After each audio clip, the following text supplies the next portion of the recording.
Hey team, just wanted to reach out and answer some of your questions about the programming. As I've reached out to Phil, these are some things that people have been asking me about as we walked through. So I wanted to give you as many answers as I could. Hopefully this guide will help you understand the programming a little bit better, understand how to execute it successfully, and reduce the number of questions that you have going into it. So I'm going to share my screen real quick. Okay, so we're going to start looking at our month-to-month clients, which are starting in workout number 9.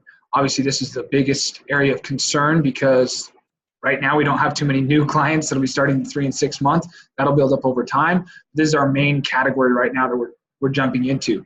So workout number 9 is the start of block 2.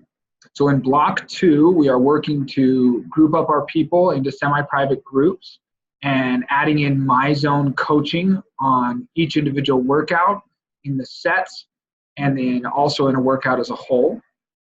And we're adding our power sets in as well. So a few different things here. I'm going to walk you through just step by step. I'll use my mouse to kind of point out where we're going. So as we transition into these semi-private groups, I've put a focus at the top on what we should be working on, what we should be keeping in mind as we go through. The next thing would be our foam rolling and stretching. Ideally, we'd like our clients to show up 5 minutes early, at least, to perform their foam rolling and stretching. Get that out of the way so that they're ready to execute and jump right in when we get there. Next thing would be the dynamic warm-up and mobility. Now, built into this dynamic warm-up and mobility, we've kept it pretty simple. Tried to handle the different patterns of movement that we'll be using throughout the workouts and cover it as a full body warm-up. Now, we know that for each individual workout, it can be good to add certain warm-ups in. And so we highly recommend looking through the workout, knowing what's happening that week. And if you want to add in a few extra warm-ups that are specific to the exercises coming up, then that would be awesome. Okay. So as we move on to our power set, okay, our power set is the next set here. So we're just getting our clients into this. This is a very similar thing to what you should have been seeing on the other programming. We have our drill section over here. So this is the actual drill that you're going to be doing. So we're working on the speed ladder. Okay. As we go to our next section over, there are many different variations. So you can write in which variation you choose to take your clients through on the speed ladder and the number of times you want them to execute. Next one would be our upper body power. So when we work on a med ball chest pass, you can add in what variation of that. Is it full kneeling? Is it half kneeling? Is it standing? What variation do you want to do? And then what the rep range is over here as well. Our lower body power work, we're going to be doing box jumps. Okay, so on the box jump, add in your variation, what height box, what variation of a single leg, double leg, what type of landing are they doing, and then the rep range. Obviously, as we're just getting started with these clients, we want to keep things pretty simple, easy to execute at a regressed level. But if they're great, if they're at a good point, they've been working with you for a long time, then sky's the limit. You take them where they're capable of. Okay, so these are the recommended drills, variations, rep ranges, and then our next section over, as you can see, is our MyZone target MEPs. Okay, so we're trying to get them up into the yellow, and their target for that time frame is to earn at least 30 MEPs. Okay, that should take us about 10 minutes to get through. Okay, as we move on to our next section, we have our functional strength sets. In this area, you'll see right here we have exercises, the recommendation, and then the variation that you chose. Same thing on starting weight, recommendation and the actual starting weight, recommended rep range and actual rep range. The reason that I built it this way is I understand that every client is going to be different. Everybody's ability, everybody's starting point on every exercise. It is literally impossible for me to say without testing your clients for you what their starting point is going to be and what the best recommended version of the exercise or rep range or weight is going to be based on their needs. So by building it this way, what I've done is I've given you a starting point.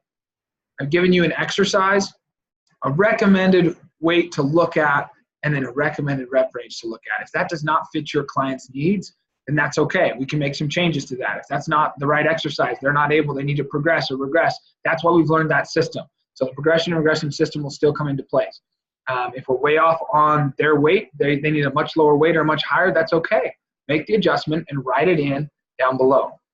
What I want you to really focus on is our patterns over here, or our exercise pattern. We have hinge, press, pull, squat, pull, brace.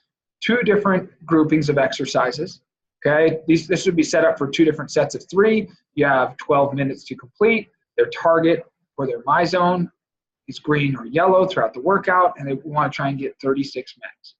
Next set down here, once again, walking through our pattern, recommended variation, recommended starting weights, all of that's in there, and then you'll fill out below. Okay, and then there's your recommended time. As we move down here into conditioning, here is the recommended conditioning sets to draw from to get our clients out to experience different parts of the gym. So we have our track area. In the track, we have a sled push and pull combo, leg lowers, and slams. So you can set that up however you want to. Be creative. As we go along, I've set some different variations and contests up for you, but you could have them complete each one of those in a cycle. You could have them do a set number of reps in each one. You could have it be like a relay style where it's leg lowers. One person's doing leg lowers, while another's doing slams, while another one's pushing the sled. And as they push from one side to the other, they trade them out. But be creative, look at that, and do what's best for your clients. Okay, so the next thing would be our cardio deck. Now this one needs to be adjusted just a hair, so we'll go ahead and do that so you guys can see what we're looking at.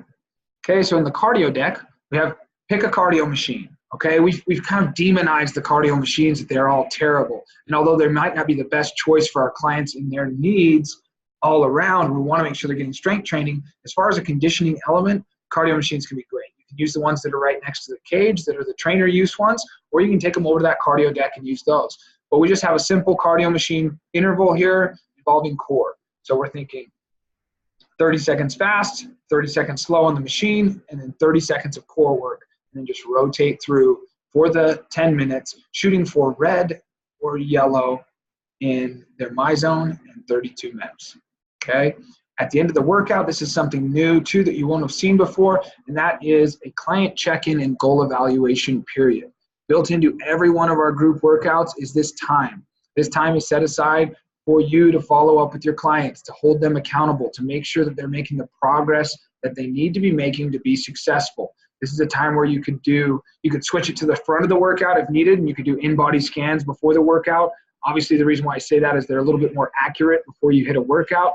This is the time you could do measurements. Once again, it's okay to flip this 10 minutes to the start of the workout if you're doing measurements. If you're just doing a follow-up, like that campfire moment, like a lot of you have talked about with me, then this is a great time to do that campfire. Hey, Mrs. Jones, great workout. What's your plan for the week? All right.